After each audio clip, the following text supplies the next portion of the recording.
They called it a second chance. A billionaire called it entertainment.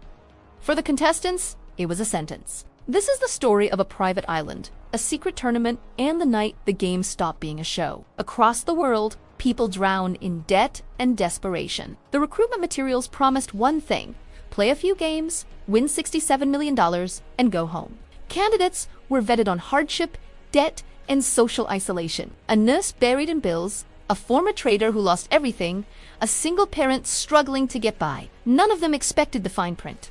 If you lost, you never left. The phone calls came, arranging travel to an undisclosed location. They were promised a new life, but what they found was something else entirely. Their plane landed on a private runway, the door opening to reveal an island paradise that would soon become their prison. The island greeted them with forced hospitality and cameras everywhere. The security briefings were theatrical, almost like a theme park orientation. The players signed stacks of documents, their rights away, and were told the rules were simply strict. The first day's games were deceptively simple, designed to lower their guard, but at dusk, the first elimination wasn't an escort off the island in a van. The person was just gone. Panic started to spread like a virus, but the island's high-tech perimeter held firm. They were trapped.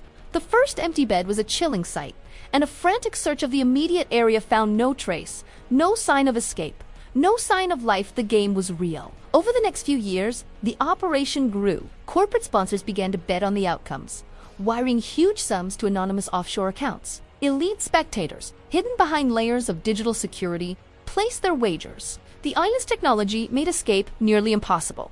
A fleet of silent drones, advanced perimeter sensors, and a private security force trained to be ruthless. The contestants became a spectacle, their fear monetized and broadcast to a secret, wealthy audience. For most of the world, the compound was invisible, a ghost on the satellite map. But the whispers were getting louder, and soon, two former military agents decided they'd heard enough. Ex-operators Malik and Usha, fictional names, to protect their identities, slipped past the island's perimeter gaps late one night. Moving like shadows, they silently overpowered two guards and found their way into a command center. What they discovered was horrifying. Lists of eliminated players marked as deceased, scripted game flows, and a reinforced bunker protected by biometric locks. And on the live cameras, they saw the island's billionaire owner, calmly watching the night's events from his secure feed, a drink in his hand. That's when Malik hit the main server's kill switch. For a moment, there was just silence.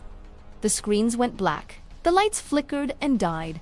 The entire system crashed. With the system down, the remaining contestants streamed out of their holding areas. Confused but sensing a shift, they found the captured guards and demanded answers. One of them, shaking, whispered the owner's bunker location. The group, now a united force, moved as one toward the reinforced compound. They believed they could finally confront the man who put their lives on the line for his own amusement. They left behind the improvised weapons they hiding the fear in their eyes, replaced with a desperate hope. Survivors hugged and cried, the release of tension overwhelming. They weren't contestants anymore.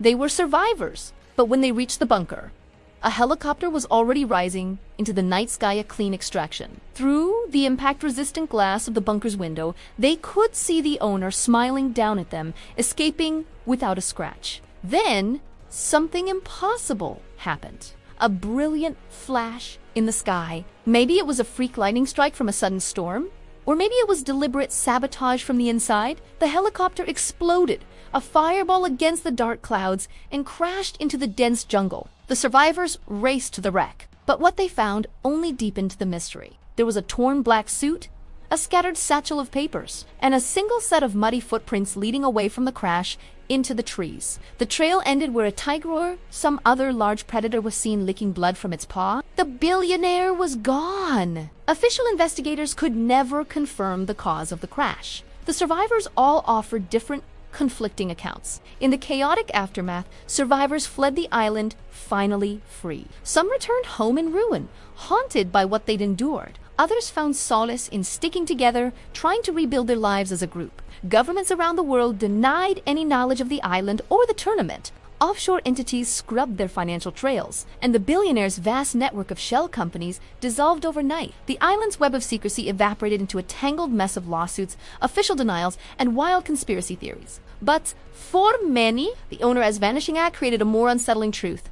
The wealthy can build spectacles with impunity, and sometimes they can vanish without a single consequence. This story, though a fiction, asks uncomfortable questions. What happens when entertainment, debt, and private technology meet? Who watches these spectacles, and who is protected by the law when the lines are blurred?